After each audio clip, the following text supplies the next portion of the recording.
What's going on, everybody? Welcome back. We are going to be ranking all of the legendary characters from best to worst.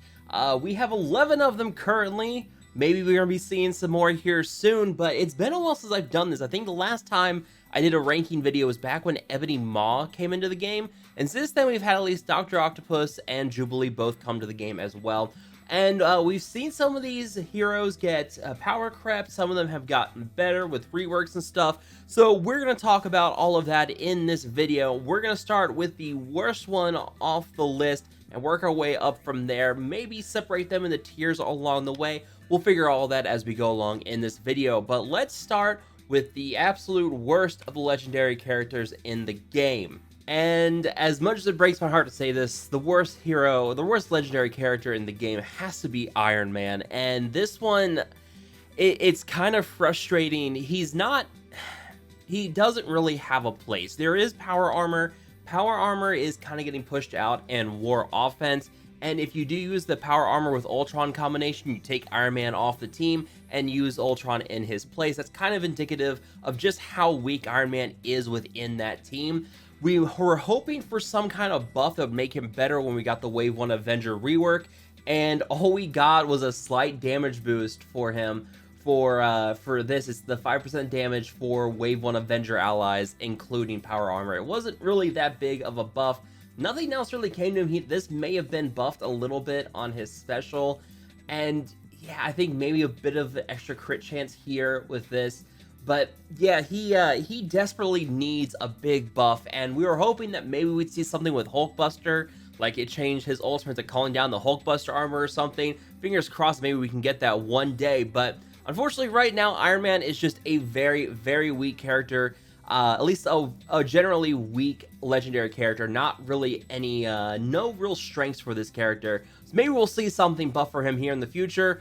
Fingers crossed we get something, but let's move on to the next character, the second weakest of the legendary characters, in my opinion. And that is gonna be Star-Lord, and this one, he was actually the first legendary character I got on this account for Marvel Strike Force. He was the go-to character for a while for newer players. He's still generally easy to get for newer players. In order to unlock him, you need to use your Guardians or Ravagers, and you're not going to want to go for Ravagers on this. But Guardians of the Galaxy can be used to unlock Star-Lord, and then you use Star-Lord with Guardians of the Galaxy. It's a solid team who's part of the BKT, or the Best Kree team, which involved Minerva, Thanos, Rocket, and Star-Lord. It was great for Ultimate 6 raids, use that all the time on full auto. Great there, but he has been kind of pushed out. There are better raid teams, obviously. I mean, Symbiotes are a good one, but the Star-Lord with BKT, that's one like his real big strengths. You do see him on defense with these Tech Nerva teams and war defense. Generally, that's a rather weak war defense team, so there's not a lot of lasting power with Star-Lord. If you are wanting to go for him as a newer player, just be warned, you will get some use out of him up front. You can even use him in Dark Dimensions 1 and 2, but after that, once you start getting into more of the mid to late game, he really gets pushed out, and he's not really worth pushing for anymore. All right, coming in next on my list is going to be Nick Fury, and this one we'll have to see. He did get some recent buffs with the introduction of Kestrel, and Kestrel has allowed him to get a couple more buffs, gives him some bonuses with Kestrel. You know, he's got the little synergies here and there with Kestrel, and applying defense up for one turn, death proof to summoned agents with his ultimate. And he's able to give speed up to Kestrel. So, you know, the introduction of Kestrel has given him some slight buffs, but at the same time, he's still kind of, he's still relatively easy to neutralize. You can easily put Disrupt on him, and then he can't spread the buffs. The Death Proof is all right, and he does have some power there as being able to spread the buffs around, but that synergy with Kestrel is not enough to really start bringing him up to the next level. This is where I start to say we go from, like really bad tier up to mediocre tier. He is gonna have some uses for him. You can see him on war defense with shield teams. You can use him in the skill nodes for Doom Raid, but I think there's just better investments for skill characters. I mean, Night Nurse, Proxima, Red Guardian, Kestrel, which ironic, Baron Zemo, those are all skill characters I'd say would be better to use in the Doom Raid than Nick Fury. I'd rather invest in those characters for the Doom raid. He does have uses there. Again, that's synergy with Kestrel, but I do think there are better options for him out there. Definitely by no means a bad legendary, but one that's definitely the sun's set on him, and he's just kind of like meh now. All right, so next up on my list, and I've gone back and forth between this and another legendary that I'll bring up after this. Magneto, I'm going to tell you right now, Magneto is not a bad legendary. In fact, Brotherhood 2.0 is a strong team. I've seen a lot of people trying to use Doom with Brotherhood on war defense. They're a pretty strong war offense team as well. I see them take on those Silver Surfer and Coulson and like Black Bolt teams on defense. So Brotherhood 2.0 is very good for war. The problem is you don't get a lot of use for this guy outside of war. You're not going to use him in the mutant nodes because Axemen are better. Yeah, if Brotherhood 2.0 was far more useful outside of Alliance War, I would bring this guy up in my rankings. But just because he's just war-centric right now, that's why I have him lower than some other characters on the legendary list. And it's kind of like with Nick Fury, like you do have uses for him. With Magneto, it's just war, and that's what's really kind of unfortunate about Magneto. Still a great war character. You're going to get plenty of return for him out of there, and he also has the benefit of being able to use Brotherhood characters to unlock him, just like you have Star-Lord with Guardians of the Galaxy characters. But yeah, so you'll get all that nice little synergy there. But yeah, just because he's really only useful for war now, that's why he's so low on this list. And then next up we have Shuri, and the reason why I have Shuri above Magneto is because you'll see Shuri used a bit more outside of more than you would Magneto. You'll see her in raids as well. I use her in like the Gamma raid every day because we have those Pimtech, Wakanda, and Kree nodes. She's a great raid character. You'll see her in wars too. She's still one of the better raid healers because of the abilities she's got with her. You know, every time allies are dropping below a certain amount of health, she's able to apply deflect to them. She's gaining max health. She's able to heal quite a bit and clear negative effects. I mean, yeah, she's pretty good there. Plus, she opens up with this special where she gives everybody on your team defense up and gives ability energy. She's just a solid raid character, and because she has use for teams outside of war, you'll see her with mercs a lot. But because she's a bit more versatile than Magneto, that's why I've got her ranked up above him. She's still a good character, just like Magneto, but she's just been kind of pushed out of the way. She's been power crept, so there are better options. But you know, you are going to get some use out of her if you are going to use Shuri. All right, so the next up on my list, I've got Invisible Woman, and this one, the reason I've got her up this high is because she's pretty solid for Dark Dimension 4, but also you'll see her in war. Fantastic Four are really good on war offense, and the team with She-Hulk is a pretty solid team on war defense as well. So you will get use out of her there. You'll use her in Dark Dimension 4. She does have some pretty good stuff here. The offense down to the enemy team, the team-wide cleanse for your team, plus the deflect and stealth. This one, I think, is another one you could go back and forth with Shuri. Definitely better than Magneto because you're getting a bit more use out of her than Magneto, but you could definitely make an argument for putting Shuri above Invisible Woman. It's just that because I use Invisible Woman, she was far more useful for me to clear DD4.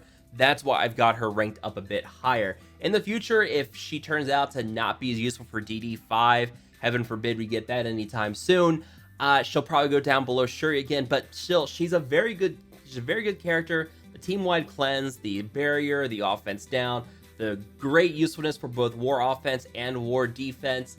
That's why I've got her ranked up this high. Still a pretty good character, definitely been pushed out by power creep, but you still are going to get some kind of return on that investment if you do decide to chase Invisible Woman by using your Spider-Verse characters, I believe. Yeah, Spider-Verse for her and Sinister Six for Shuri. So, yeah, definitely you do have some uses that you can get out of Invisible Woman. And now we're getting into the really, really good legendary characters and how far Phoenix has fallen. It's kind of crazy. You start to see her get pushed down the rankings when Ebony Maw came out. because Ebony Maw was such a good counter to Phoenix. But now with the introduction of Kestrel, Phoenix is really no longer a part of the arena meta. You are still going to see her a lot, and you're going to use her in a lot of different places. She is great in War. She is absolutely fantastic in Dark Dimensions 3 and 4. She's basically a required character for those. But because she has been pushed out of Arena so hard because of the introduction of Kestrel, and Kestrel being able to block the Dark Phoenix summon, it's hard to, it sucks to see her drop so low. I remember when she was the legendary to have, and she was just absolutely incredible. But man, how times have changed. She's been pushed out by them.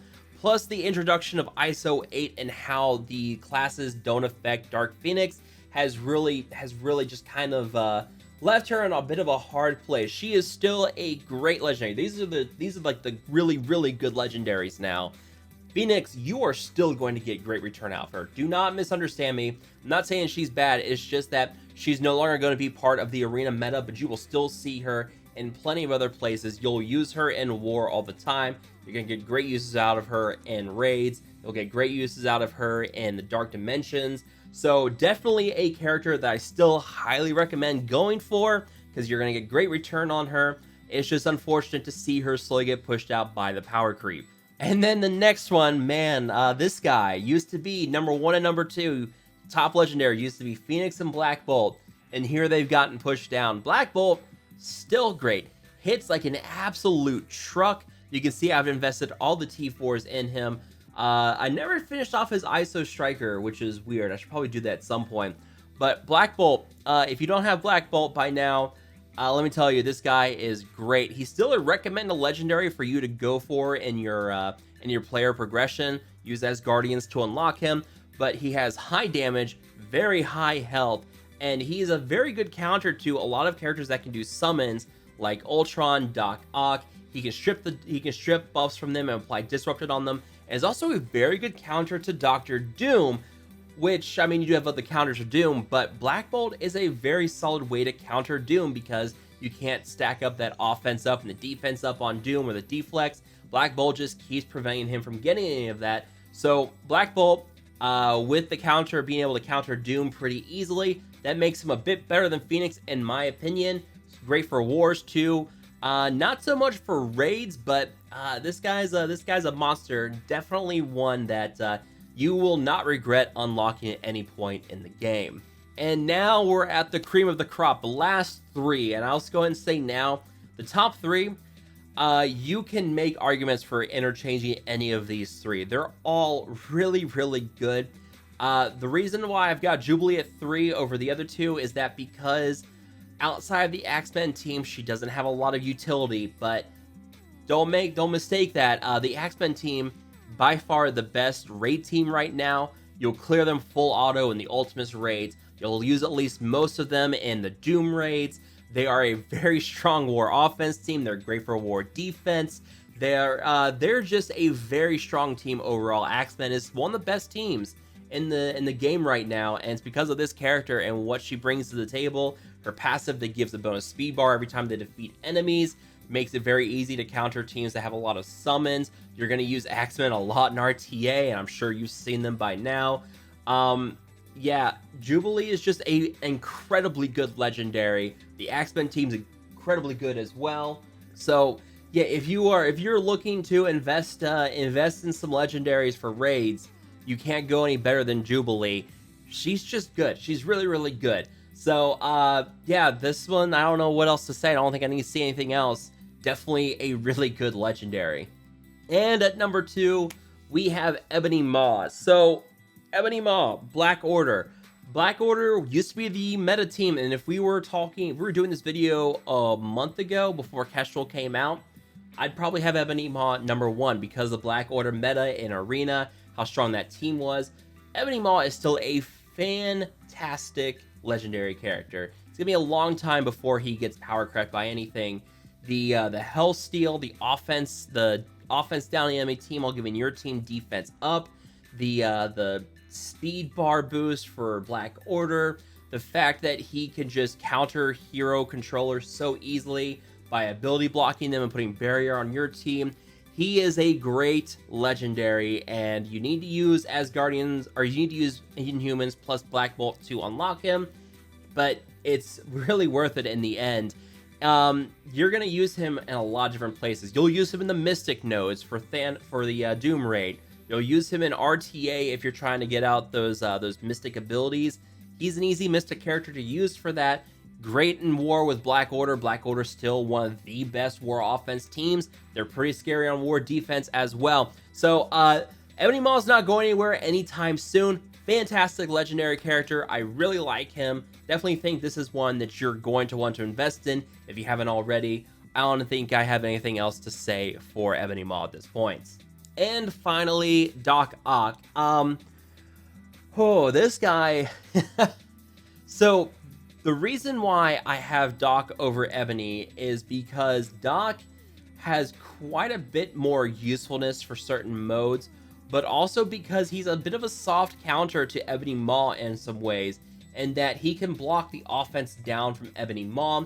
You're going to see Doc a lot in RTA. You're going to very easily use him in the tech nodes for the Doom Raid.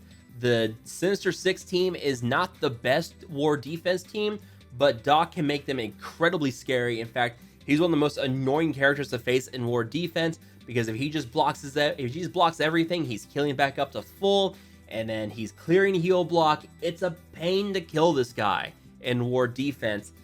And Sinister Six is really good on war offense as well. But yeah, this guy's gonna get used everywhere. Maybe not so much these days in arena, but he's just edging me out a little bit over Ebony Maw for that #1 spot. Again, you're also gonna use him in Dark Dimension 4 as well. You see, you've got tier 15. So yeah, Doc I think is the best legendary in the game right now because of the sheer amount of healing, the summons, the ability to flip and prolong negative effects on enemy characters, the huge resistance to offense up. I just think he's just a little bit better in Ebony Maw than Ebony Maw in my opinion. So let me know down below, what do you guys think about these rankings? Do you agree with them? Do you disagree with them? Let me know down below. But as always, if you guys have enjoyed this video, make sure to hit that like button, share, and subscribe. I will see you guys next time.